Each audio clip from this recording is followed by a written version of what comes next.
Hello everyone, my name is Trey Hope, CEO and founder of my company Trey Designs, a 3D printing software development service that offers customization on any product that you want.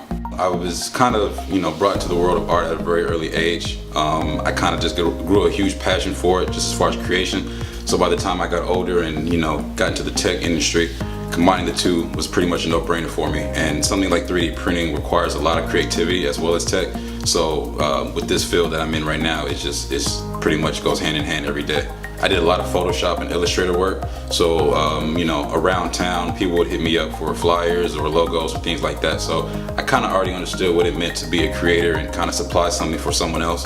There's never really one set thing that inspires me. But I can say that I always consider what the customer will use it for or how they would feel when they have it. So I guess the customer inspires me the most because I'm always thinking about their needs and their wants whenever I make any product. And then from there, it's just wild, it's anyone's game as far as what I create.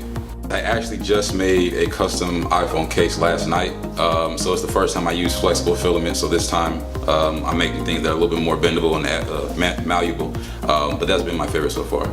I'm looking into bringing more people on board as far as the team. I'm starting to test different filament. I'm just trying to revamp it in every way I possibly can so that people can really start to realize what Trey Designs is and how much power is behind it based off the customization it provides.